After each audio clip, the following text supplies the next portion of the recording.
Welcome to the Deep Dish. Now here's your host, Jacob Sailors. It's been a little ugly, but I didn't know you were going to add that last part. Yeah, you like it? Yeah. Welcome to the Deep Dish, a special episode of the Deep Dish. We're recording a day late, so we decided to make this one free. We're not $1 short. We got good content. But yeah, we decided to make this one a free episode. If you like what you hear on this episode, go ahead and hop on over to Patreon, where you can catch all future episodes of the Deep Dish, as well as the Big 12 pack. But yeah, this is the Deep Dish. I'm your host, JD Sailors. Got Ray with that, I don't know, I wouldn't call it a beautiful intro, but it was something. That's not a tough enough word. It was an intro. It was a good intro. It was good. I just don't know if beautiful is the right adjective. It was a handsome intro. Yeah, there we go. And that voice you hear, if you're not a subscriber, that's the rare voice of Martin. Oh yeah. Martin is paywall only. He doesn't care about the non-subbies. That's it. That's because that's what his agent told us. Yeah. So know your worth. Yeah, right. Here's my link. Subscribe. Ooh. Right, so what we're going to do on this episode, we're going to break down the K-State series. We've got some visual aids to go along with that, so hopefully you're watching on YouTube or watching on Twitter, whatever. We'll look at how the pitching and the offense are performing in the Big 12 as a whole. We'll talk about where TCU currently sits as far as RPI and the standings, whatnot, just kind of how the season's going, and then we'll preview those Arizona Wildcats. And I am fighting crazy allergies this week, so I will be taking periodic breaks to drink water because my throat is killing me. Oh, that was me last week. Every time you saw the camera shut off and the mic go on mute, that was me blowing my nose. Oh, yeah, dude. I don't know what it is, but allergies didn't really used to affect me, but the last couple years, now you just old. They're catching up to me, dude. They say it's not fun. Allergies are correlation with old age and low T. Oof. Probably. I need to get on some peptides. Get some GLP-1 going. That's some all. TRT. T is more permanent. Yeah, I've heard you can do peptides for periods at a time. Once someone TRT, it's told me a couple weeks ago that it was peptide summer coming up. Sounds good. Hey, Martin, so let's get into baseball because it is baseball season. Well, actually, we're hitting the halfway point of the conference schedule this week. Yeah. A couple weeks or last week you said that, Easter was a good dividing line for the season. It is. I think it's Masters week is a good dividing line. Whatever. But I don't know, man. Last week told me a lot about a lot of teams. Yeah. We buried Cincinnati. We had their funeral on the Big 12 pack Wednesday night. You buried Cincinnati. I buried Cincinnati, and I'm standing by it. That's fine. Just real quick, I don't want to get too far off the road here and talk a lot of Big 12, but there's 4 teams that I still don't really know about. Baylor, but I'm pretty sure they suck. It's just their record is better than the team. Kansas, same story. I think their record's better than their team. Who are my other 2? Oklahoma State and Kansas State. And Kansas State. Yeah. But otherwise, I think TCU and Arizona State are fringe contenders. West Virginia, UCF, legit contenders. And then we have relegation, which is Cincinnati, Houston, Arizona. Oh, there's another category too, but forget that. Let's talk about TCU. I'm not going to go into the whole explanation again. Subscribe and listen to the Big 12 pack if you want to hear that. Yeah. So just do the episode again. Mm-hmm. I don't know how my throat's going to make it through this episode, but I will be a professional broadcaster and we will get through it. So, Martin, I I want to give you a chance to. So you posted an article on the after party on the Patreon. You like to do kind of a weekend recap, just notes wise. I do. Sorry, that was me dying. Is there anything from the Kansas State series you want to highlight before we get into the charts and graphs? Yeah, so I was actually gonna tackle your the way you had your guys sectioned out in the conference, and I realized pitching injuries had a lot to do with why certain teams are in that certain tier. Like TCU, Tommy Laporte. If they had Tommy Laporte, they would be at that top tier. Yes. Kansas State, if they had Carson Liggett, who he's only pitched like 9 and something innings, but he's been one of the best pitchers. He hasn't pitched since February. If they had Carson Liggett in their weekend rotation, I feel like they would be what was the second one? A potential contender?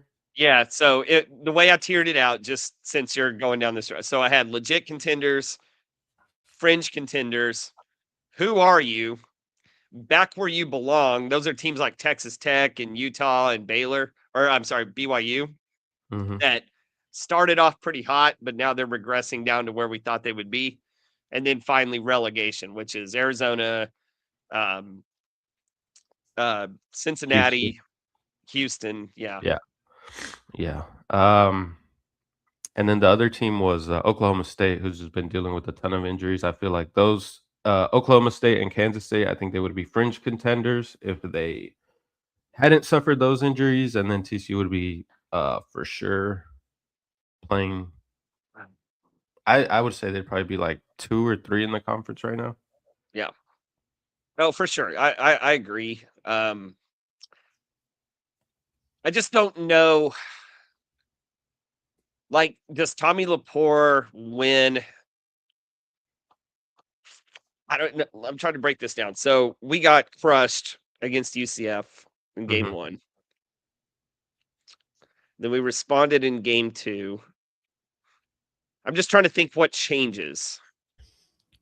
Because we won Friday night against Cole Carlin, Arizona State. We probably beat K-State, right? Yes. Friday night? Yeah. So with healthy Tommy Laporte, what's our conference record?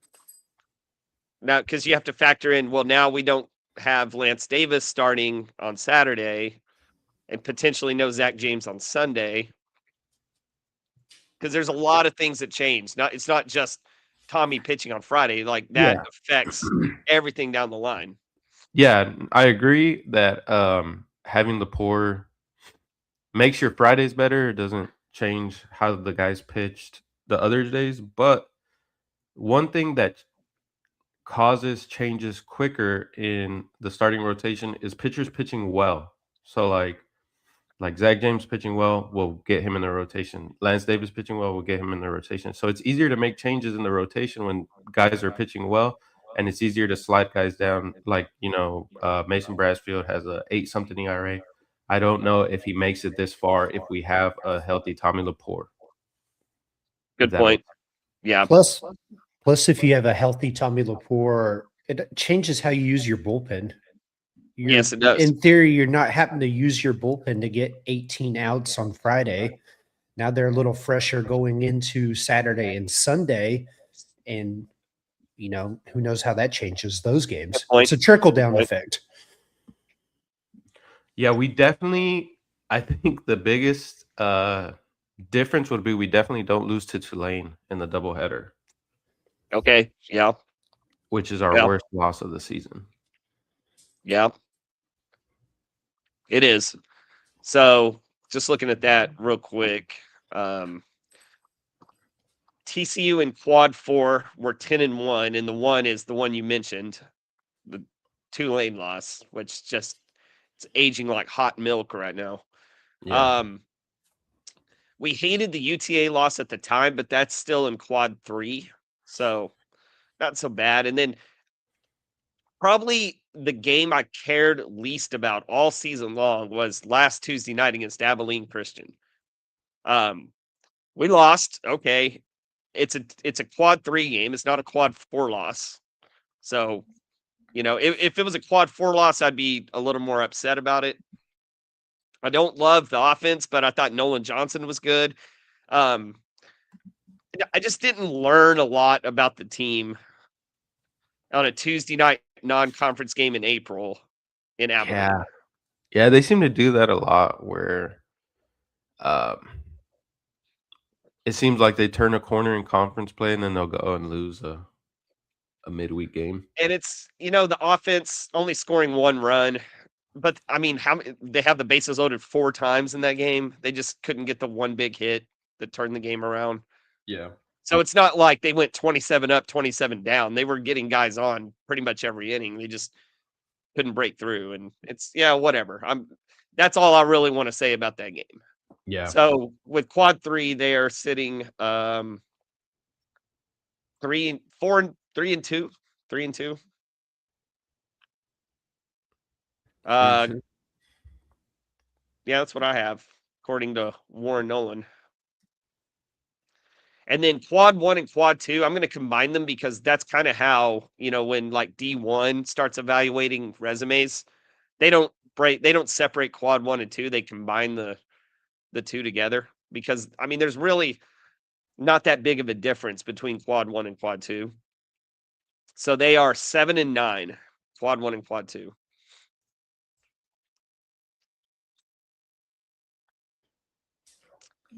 They're going to have some more opportunities coming up to raise that. Like Baylor will be a quad 1 series.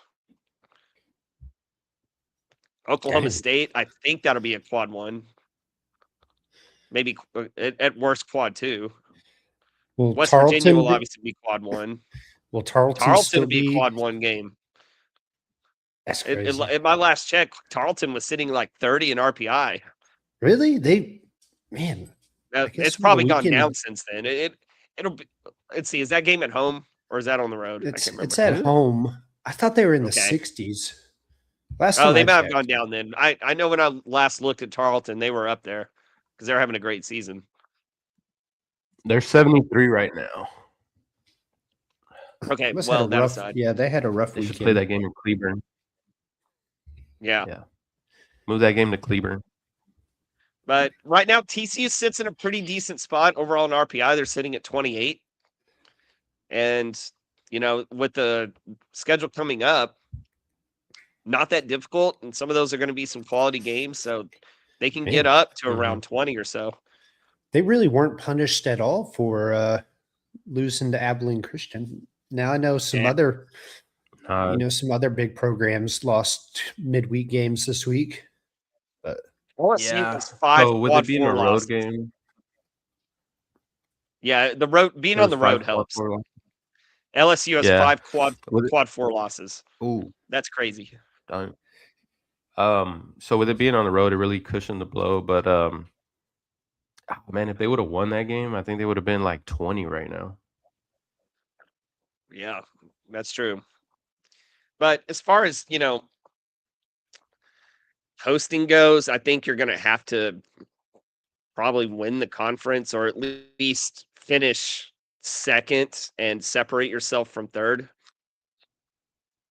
Like if UCF just runs away with this thing and they only lose like 5 conference games, they'll host obviously, but I think the Big 12 can get 2 if TCU runs the table, but they just finish a couple games back of UCF, I think both can host.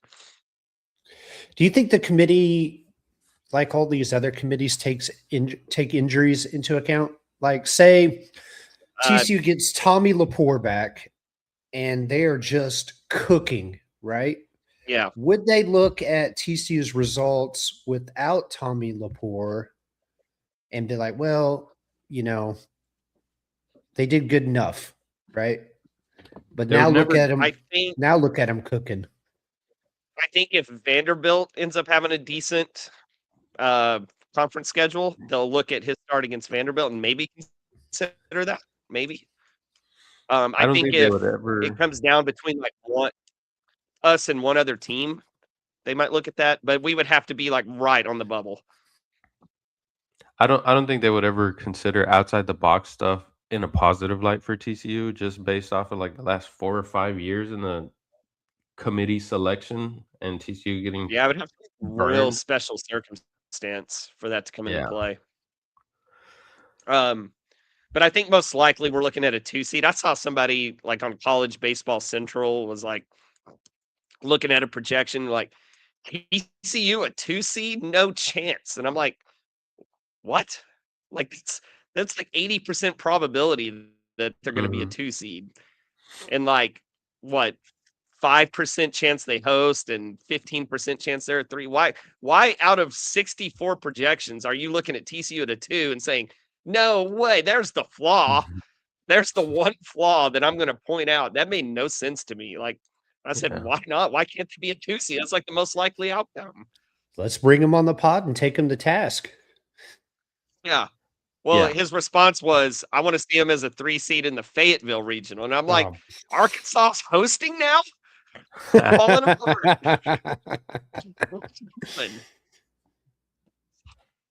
Anyway, so let's go I through the think graphs here. the Oh, biggest sorry, you got more? roadblock. Yeah, the biggest roadblock I think for TCU would be, let's say, like you said, they finished 2 and it's close to 3 and 4. If 3 and 4 are Arizona State and I don't know, let's say West Virginia, and we lose the series at West Virginia, like that's going to be tough to get over Arizona State and West Virginia if they're also hosting or on the discussion for hosting. Yeah, no, I think the chances of hosting are not 0, but not that high either. I mean, if they finish second and then they win the Big 12 tournament, I think we could host then.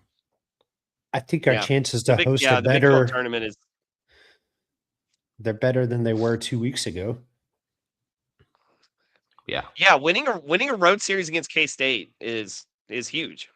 Mhm. You know, I was kind of baking in that they would, you know, I think the odds were against them to win that series. I don't think they were as small as some predicted. I saw some probability, you know, projection that TCU only had like a 10% chance to win the series. I thought that was a little crazy, but it was probably 40%. It wasn't like a pick 'em.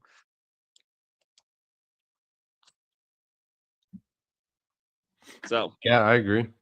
so let's see how we did over the weekend. So this first chart I'm going to show is the win probability added for just the Kansas State series.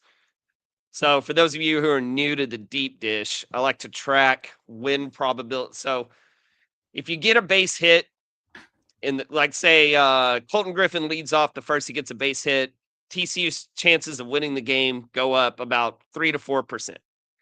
If you hit a game-winning home run in the ninth, the game is tied. Probably adds about 40% to the win probability.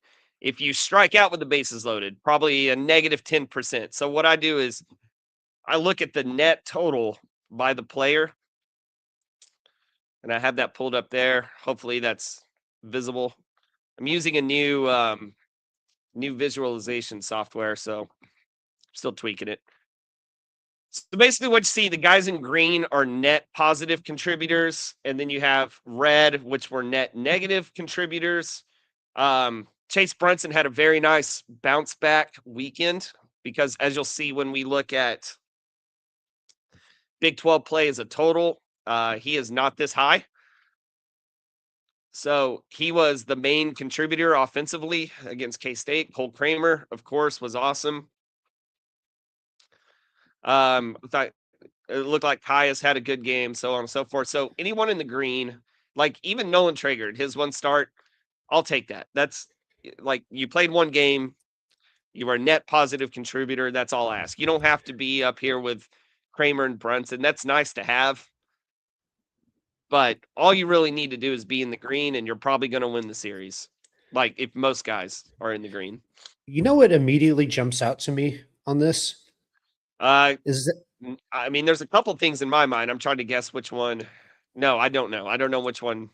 is Sawyer is in the green despite he had a rough weekend at the plate. Okay, yep, he did. Okay. And that was one of the things I was going to bring up. So good observation. He was what, 1 for 11 in the series, Yeah. Yeah. but he had 5 walks, and some of those walks were massive to the inning. And then a lot of his outs were after the game was kind of already in hand, or they just didn't have a big impact one way or another. So if he would have gotten a hit in that situation instead of getting an out, it wouldn't have added a lot. So likewise, him making an out doesn't really take away, because what matters most is performance when the game is important, right? Clutch moments. So like Jack Arthur, he hit a home run. That's great, but the game was pretty much over by then. So he didn't see a massive impact to his results for that home run. Yeah. Now, if you're just looking at normal stats, you see the home run, and it's every outcome is weighted equally regardless of impact on the game. I like to look at impact on the game. That's why I love this view.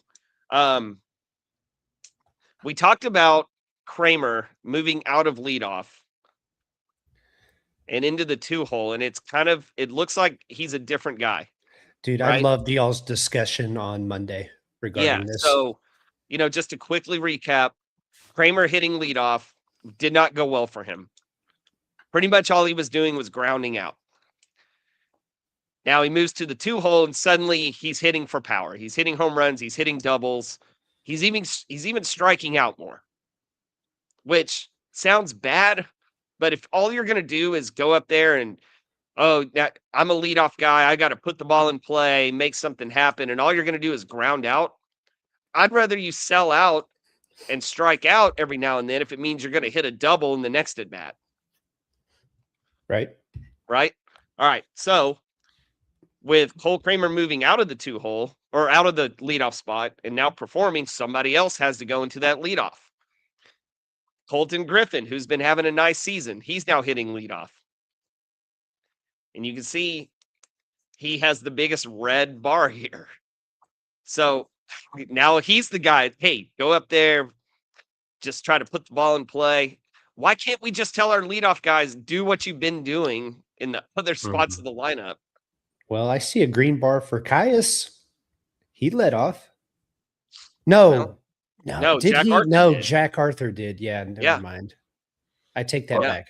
I think Griffin led off on Friday, Caius on Saturday, and then Jack Arthur on Sunday or game 3.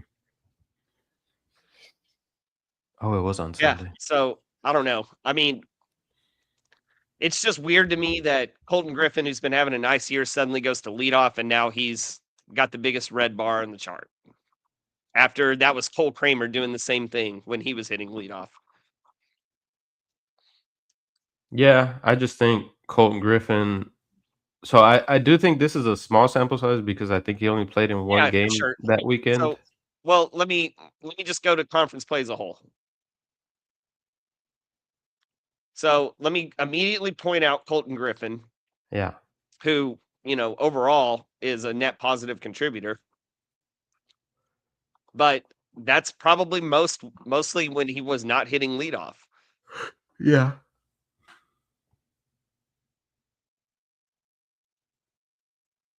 Cole Kramer is now the MVP of the offense. He overtakes Sawyer Stroh-Snyder. I pointed out Chase Brunson had the best weekend at K-State. That brought him to a net 0. So he had a rough start to conference play. Really nice weekend.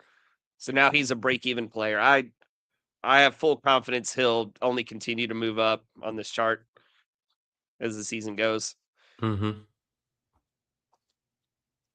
Yeah. So you can kind of see, the guys in green are the guys who are probably going to play the most. You have Rob Linnington over here, Jack Arthur, Nolan Traeger. These guys are getting fewer and fewer at bats as the season goes. And I think that's valid. The numbers play out that way. It does. Yeah. All right. Y'all want to go to the pitching or anything else on here that jumps out? I just like seeing so many green bars. Like, we talked about how inept this offense can be at times, but it really seems like they're starting to find a good mix in the lineup. Yeah. Let me just look at how this looked. Let me take out Tech and K-State. And we'll look at just UCF and Arizona State. See if that gives us a different picture.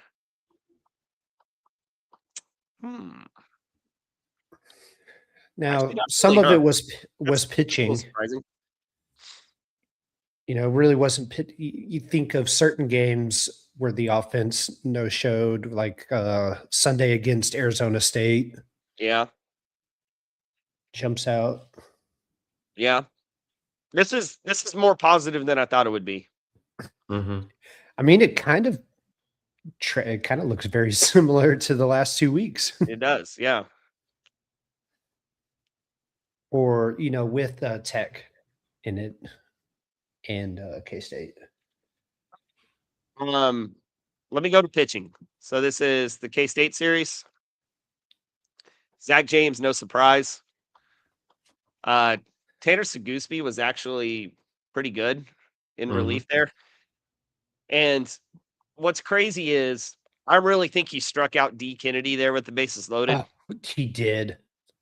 I mean, that would have been call. That would have been it was like I can't remember the exact numbers.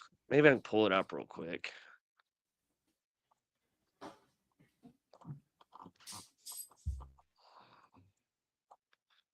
All right, so let's see. It was 8th, 7th inning. The walk to D. Kennedy was minus 22% win probability added. If he strikes him out there, it's probably a positive 15%. So about a 30-point swing. Yeah, exactly. So imagine where he would be on here. He'd be up there with Zach James if he gets that strikeout. So I think it really might have been. unfortunate. I thought that was some home cooking call right there. Yeah. I think it might have been higher than positive 10 because the next out was a positive 15. Oh, you're right. And that was after the run scored. Yeah. Yeah, good and that's point. after the run scored. Yeah, we're probably talking about a 40, 50-point swing right there in win probability. And that's a game. Yeah. Yeah. Trevor Baumler was, I think, pretty good overall. I'm trying to remember where it went wrong. Did it go wrong for him late in that game? Yeah.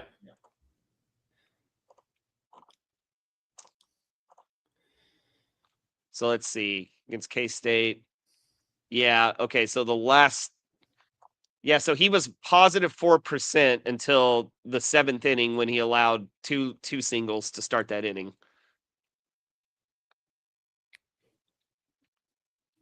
So I thought he was pretty good overall. I think that's a little unfair to him, but he did allow the 2 singles to start the 7th inning. So, and then, yeah, Mason Brassfield roughed up. Dude, Mason's start was so weird, right? Because he was cruising the first. Weird. He was cruising the first 2 2/3. I was going to bring that up. He got the first 2 outs of the 3rd inning. And then K-State basically batted around after that with 2 outs. Mm-hmm. And man, I think he only needed to get those 2 outs. It was only like 3 or 4 pitches too he needed. They were quick outs. It was insane, dude. Let's just go through the play chart there. So 3rd inning, ground out, fly out, and then single, home run, single, walk, home run before getting a line out to get out of the inning. That's just, man. That's tough. That is tough. That's the wheels coming off. Yeah. And I think it's kind of the same way with UCF, right? No, they struck early in that one. But I think it was with 2 outs in that first inning. Like they did a lot of damage with 2 outs. Yeah, the slider was not It's just the slider just keeps catching too much of the plate, not enough break, it's not the out pitch that he needs it to be, and he doesn't have another plus pitch. Like the slider is his out pitch, and it's just catching fat part of the zone. Kansas State's gonna crush that. Um, I don't know. I mean, I don't think he's he's not in the rotation, so Right. I don't think he's injured. I think they're just gonna do with him what they did with Baumler, get him some confidence, work his stuff out in the bullpen. We could see him return to the rotation. Yeah, so I was going to ask y'all's thoughts on that. So the rotation is what we have Baumler tonight, Yeah. Yeah. Baumler, then Lance Davis, Zach James. What do you, is that, so we talked last week, or no, we talked in, this is bringing group text to life because we talked about what to do with the weekend rotation. A- Monday too. And, MK and I did. you know, usually when things are going good, things aren't tinkered with too much. Is this kind of an in between, not tinkering too much, but making a little change? Like you're still leaving Saturday and Sunday the same. Yeah, maybe it's just to take a little pressure off of Brassfield. Yeah, he's not getting the job done. I guess they liked what they saw from Baumler. Also, here's the thing with Kirk and TCU in the last 5 years, like it's very important to remember who comes in when a starting pitcher doesn't make it past the second or third inning, who comes in to get the rest of those outs in long relief. We've seen a lot of times where a guy will start Friday or Saturday or Sunday, and on a continual basis, it's the same guy that has to come in and go long relief, and then that guy gets end up put in that weekend rotation spot. Like it happened with Marcelo. Yep. He would pitch on Saturdays in long relief, and then he finally just ended up being the Saturday starter, and he kept that throughout the year. So I think that's kind of what we got going here. It was the easiest thing to implement, right? Because last week Baumler did pitch on Friday. He pitched 4 innings on Friday. It just was after Brassfield, so it's not changing that much as far as who's pitching when. Like Baumler is going to pitch on Friday just like he did last week. He's And just I going think you to do see it. Brassfield in relief Yeah. after Yeah. Baumler. The only difference is Baumler is going to do it first now. Yeah. Yeah. Conference play as a whole. So Brassfield, this is the thing, man. He's still a net positive pitcher because it's like every other week. Mm-hmm. Yeah.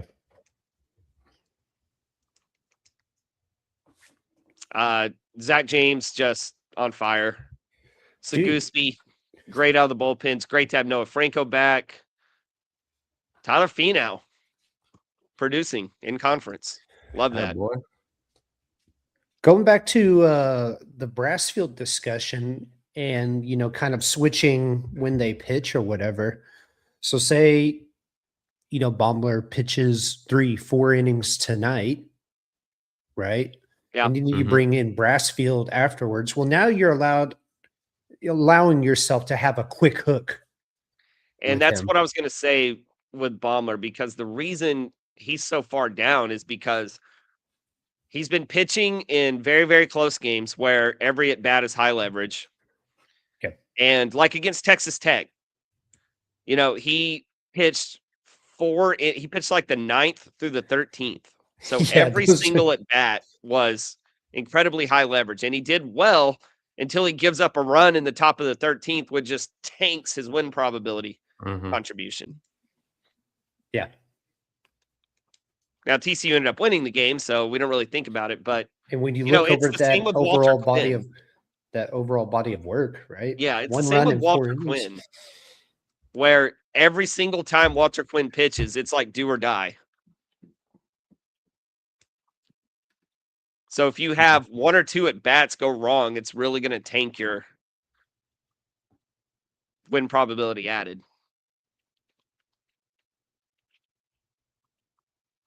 All right, so the last chart I have is the contribution by unit. So this just looks at how pitching performs versus defense versus base running.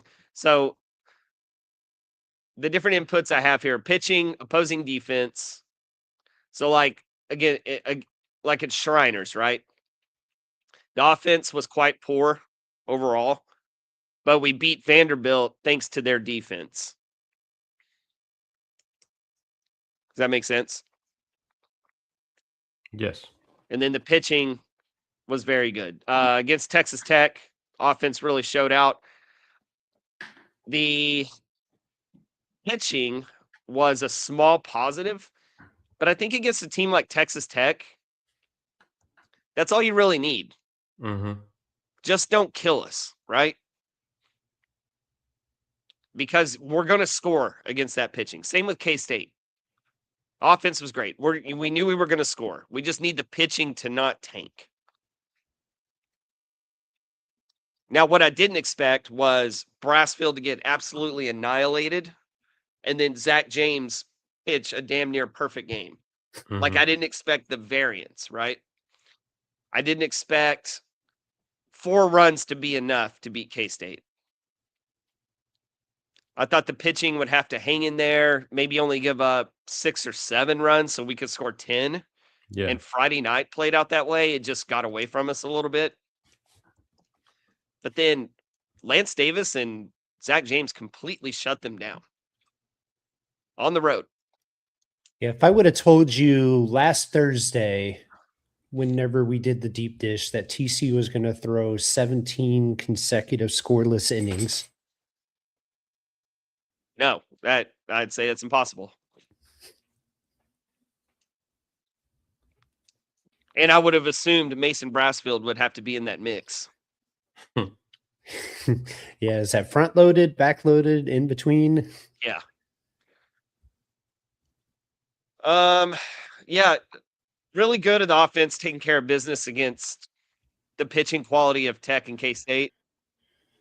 What we can't really have is what they did against UCF. A negative 43%.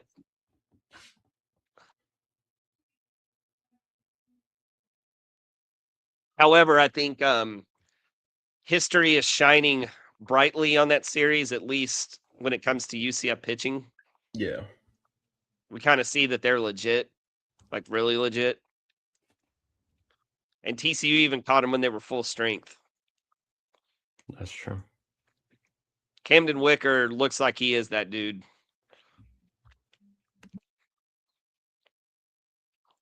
So, all right. Anything else on this? We want to move on. I'm good. Okay. All right, boys. Let's see. We covered RPI. We covered where we sit in the rankings, all that stuff. Do y'all want to move on to Arizona? Yeah. Okay. All right. So Arizona, they have had a devastating 2026 after a College World Series appearance last year. They lost a ton of star power on offense, also a couple of pitching coaches. It seems to have had a heavy toll this year. Extremely disappointing performances from seniors like Maddox, Mihalakis, Mathis, Morant, and highly touted Milwaukee transfer Tyler Bickers, combined with a starting pitching that was expected to carry the squad and take a step. They were expected to take a step forward. They took a step back, and it has resulted in Arizona being a favorite to miss the Big 12 tournament in the first season that it's actually going to be in Arizona. Every decent bat in their lineup is either a true freshman or a redshirt freshman. It's hard to tell because D1 has them all listed as sophomores and the Arizona roster just has them listed as freshmen. But Tony Lira, their first baseman, is the brightest spot in the lineup. He's hitting 351 with a 441 on base and a 527 slugging. He's got 5 home runs and 8 doubles. Nate Nowitzki is hitting 323, slugging 454. He's like a slap hitting second baseman, infielder. Caleb Danzaisen, he has an 833 OPS.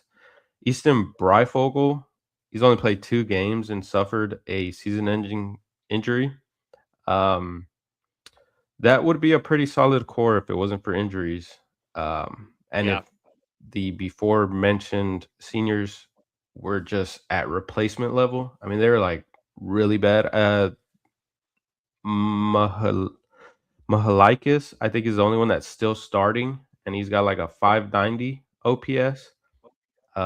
Morant and Bickers, I think, are like in the 300 or 400 OPS.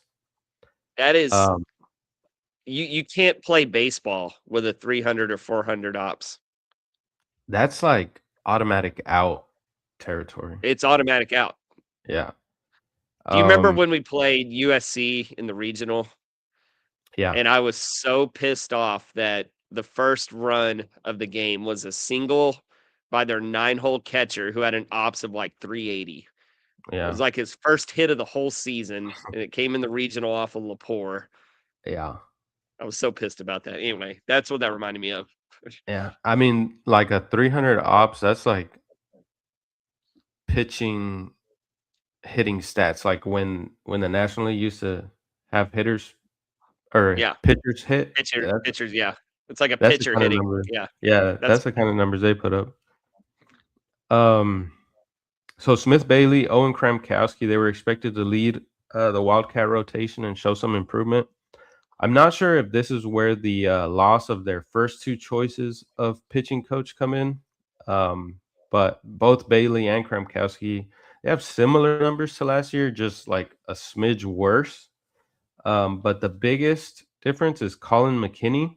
He's got the biggest drop in performance. He went from a weekend starter. I think he started 13 games last year, and he was like a 3-something ERA. He has been relegated to the bullpen. He's like a long reliever lefty. He's got like a 6 ERA now. Luke Flata has filled his spot in the rotation on Sunday, but he hasn't fared much better. And then, of course, there was the injury to their All-American closer. But Garrett Hicks has done a well enough job saving the few games that Arizona has won this year. He's got like a 3 ERA. He's got more strikeouts than innings pitched. So I mean, they have a closer, just nobody to get it to him. so Arizona. You did a good job explaining how poor they've been. They are 11-21 overall, 3-9 in conference, 1-6 on the road, which is important because they're on the road this weekend. They opened up conference play by losing a series at Utah. And then they came home to lose a series to Texas Tech. They get just annihilated in Orlando by UCF, 3-game sweep. And then they were home against Arizona State. They were able to take one in that series. I think that was big for Yeah, TCU. I saw that game. That was a late comeback. It was a late, yeah. So Cole Carlin went 6 shutout. They go to the bullpen, and Arizona immediately scores 7 to win that game. Yeah, that's where So you, like you said, it's huge for TCU. That's where TCU can kind of sneakily make up a game in the standings. Yep. So they had a pretty favorable schedule to start, Utah and Tech, and they went 2-4 in those games. There's just not a lot to hang your hat on with this team. They beat Vanderbilt somehow, which actually kind of sucks for TCU because that Yeah. drags down Vanderbilt. Yeah, they've lost 5 in a row on the road. I just don't see any reason why TCU doesn't sweep this series. TCU has to almost decide they want to lose a game to lose to this team. Now, maybe you get a random stellar Smith Bailey performance. He's capable of that. Yeah. But you just can't let that happen, man. If you're a serious contender, you need a sweep this weekend. Yeah, and we, or at least our pitchers, have the easier task of shutting down Arizona's offense. That's correct. But if I'd you say go out, if I don't want to single out anyone, but if one of our starters goes out and it's a walkathon, Mhm. and we're down 4-0 early, and we get shut out by Kramkowski or Smith Bailey, we could drop a game. It can't happen though. It cannot happen. Otherwise, then take your 2 out of 3, finish 3rd or 4th in the conference, and go to your tough 2 seed regional. Mm-hmm. But if you want to be serious, sweep this Arizona team. You're at home. There's no excuse. There's no excuse to not come away with 3 wins. They do have back to, kind of Martin's preview of their offense. There is another name that's kind of performing well. I'd say he's their best hitter. Bo Sylvester.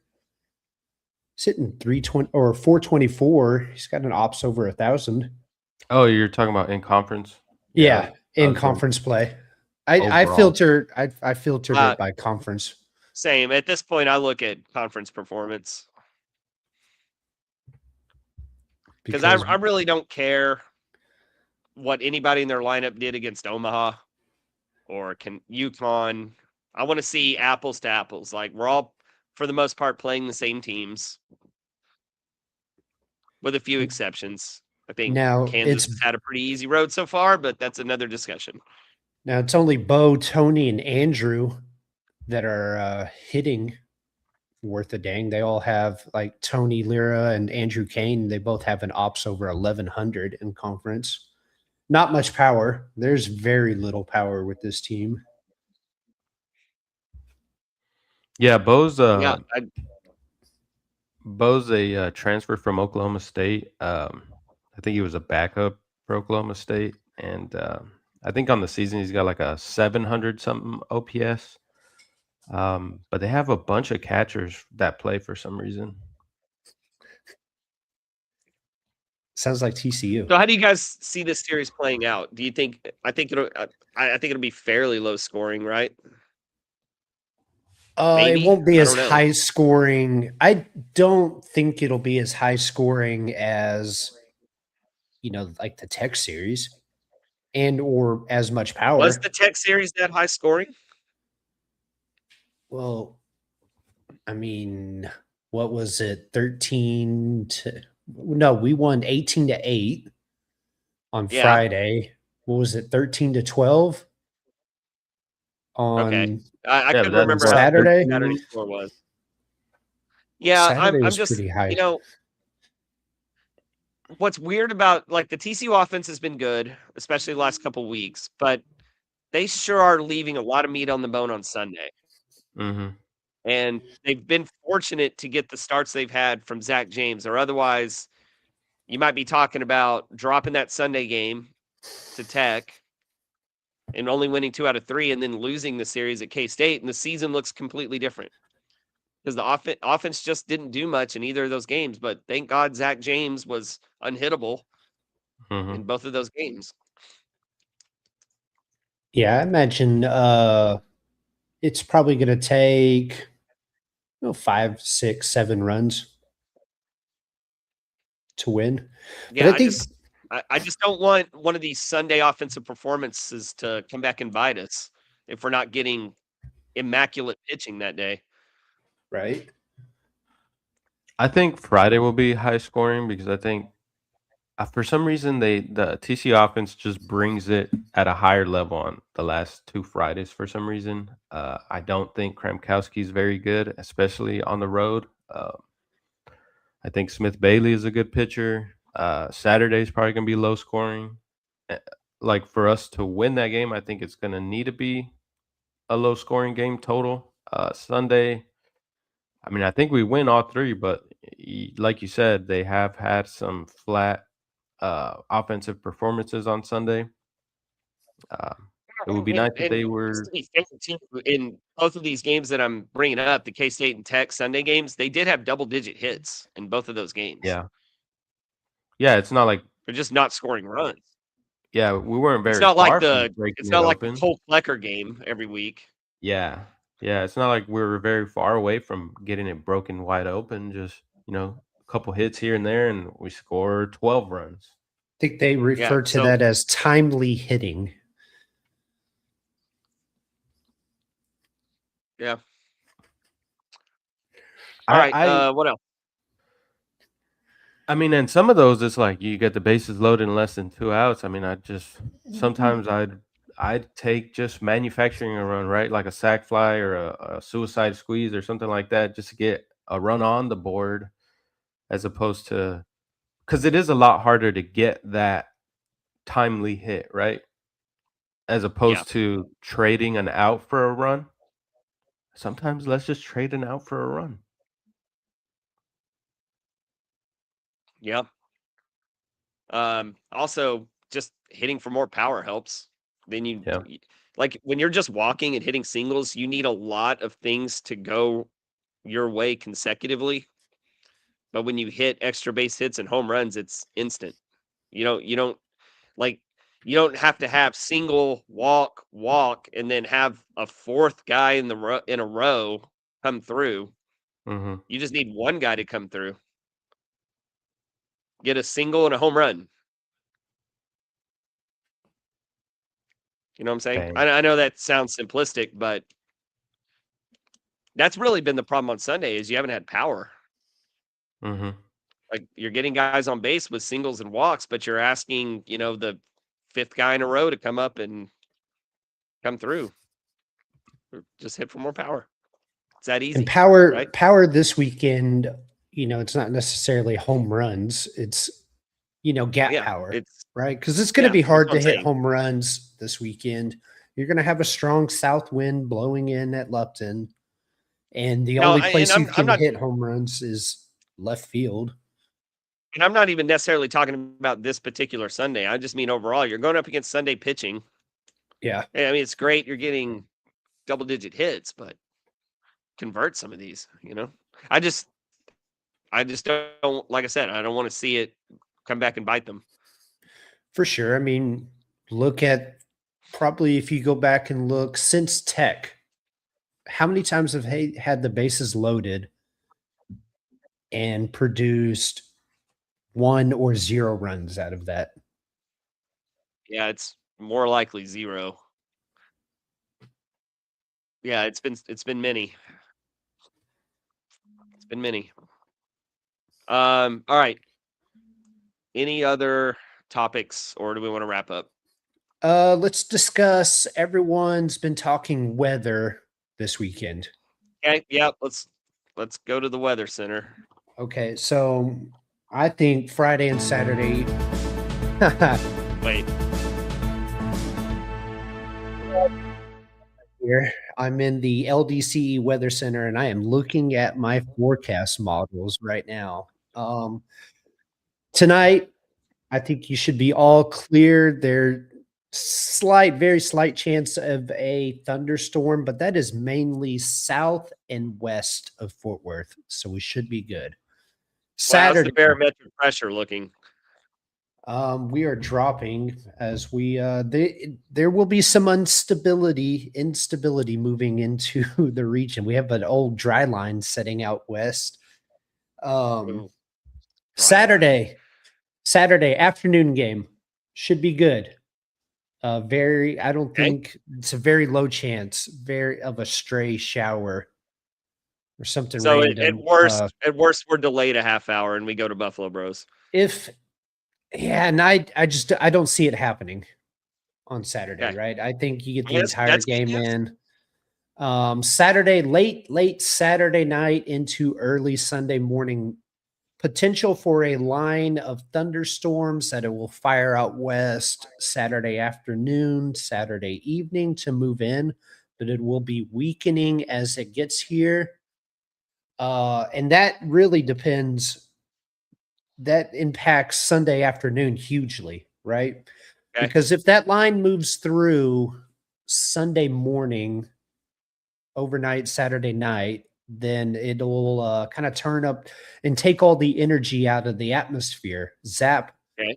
the atmosphere of energy if we get a lot of rain in the morning, which would not affect Sunday afternoon's game. It's a 2:30 start, ESPN2, nationally televised game on Sunday. Oh, interesting. Didn't know that.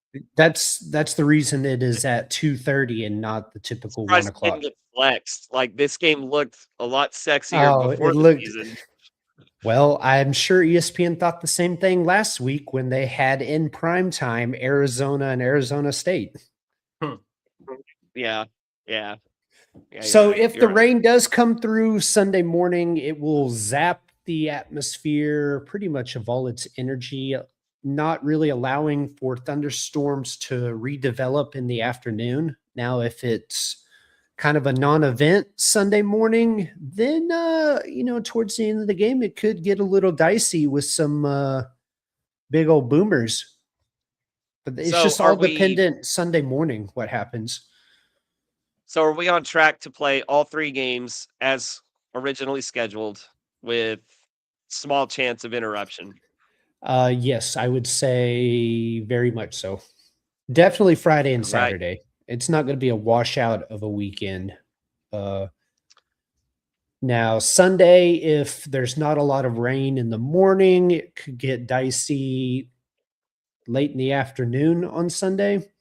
Looking ahead to Tuesday, that's still 5 days out, right? But Yeah. there's a good chance of some big weather on Tuesday. But I think for this weekend, frog ball should be in the We're good. clear. I think so. All right. Well, that's a much better forecast than what I was looking at earlier in the week. It looked very daunting. So, Yeah, and that's uh, let me a quick little rant to take to task. Anytime you log into social media and you see these clickbait artists posting the most extreme weather models, devastating E5 tornadoes, grapefruit size hail. They're just doing it for clicks. I mean, honestly, you can predict whatever you want, but you're really not going to be able to dial in a forecast until you're within 24 to 48 hours because you just don't know. Mm-hmm. Not until the National Weather Service sends up their weather balloon, because also what we deal with here in Texas is this thing called the cap. Oftentimes, that cap, which is warm air, that's a tiny layer of warm air that flows in from the southwest off the deserts of Mexico, it really hinders thunderstorm development. And so these freaking clickbait artists on Facebook they just want clicks, yeah. likes. No cap, bro. Yeah, no cap is bad. No cap means big weather. Hey, so the Rangers are in LA playing the Dodgers. You think TCU would slide into Globe Life on Sunday for the nationally televised game? I mean, if the forecast was more like absolute that, yeah, you're not going to get it in. Mm-hmm. Yeah. I mean, it would be devastating if one of these games wasn't able to be played and they weren't able to make it up at some point, because that's most likely a win for TCU that we wouldn't get. And there's precedent for that. Like we saw last year, West Virginia won the conference despite not playing a full Big 12 schedule. So Well, that was because Stillwater it doesn't matter why almost burnt to the ground. they didn't make the games up though. Yeah, true. So all right, what else, guys? That's a good report, Ray. Appreciate that. That's good news. Martin, you said the Rangers are in LA and they're debuting their new City Connects in LA. That's are they trying to get some crossover? Have you seen their City Connect? It's not great. What better place to play in a mariachi jersey than LA? That's what I was saying. Are they trying to get some crossover? I'm really disappointed they didn't go with green pants in that uniform. That would have been. Do you Green think Dale pants and and, Cleburne would have liked green pants with the Tejas jerseys? Do I think who would have liked that? Dale and Cleburne. Oh, Dale Cleveland, big fan. Dude, instead of green pants, why not white pants, red, and then like a green hat? Or you need a white hat, just Oh, to because any color of pants that's not white or gray is just clownish. Like it's ridiculous. So I would have put it over the top. It's very softball. Yeah. I played a season in Little League where we had black pants, and I was like, "This is the most ridiculous thing ever." And it was just black, but it was still Well, like, "This is cartoon. You know who love cartoon those black uniform. pants? You know who love the black pants? All the baseball moms, Mm. because they wouldn't stain immediately. Oh, okay. I was wondering where you were going with that for a second, Yeah. but okay. It's like we're talking about little leaguers here, right? Well, I There you know. I know. I do, since we have some live viewers, this is a free show. If you need tickets to tonight's game, I've done a terrible job of announcing this, but Coors Light has given us 2 completely free reserve seats for tonight's game. So first come, first serve. Reach out to us if you want them. They're yours. I'm Yeah. sorry. I have 4 tickets. I misspoke. I 4? have 4 tickets. So Damn. yeah, 4 tickets. Nobody jumped So- on them. I heard where you announced it on Monday.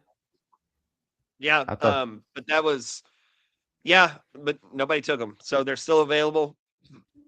And we're going to have to end this pod before I lose my voice. So any closing thoughts? Let's go ahead and sweep. Hey, if you Yeah. really want to contend for the Big 12 and potentially host, get yourself back in that conversation, you have to go out and sweep. Agreed. All right, boys. That's it. Go Frogs. See you at Lupton.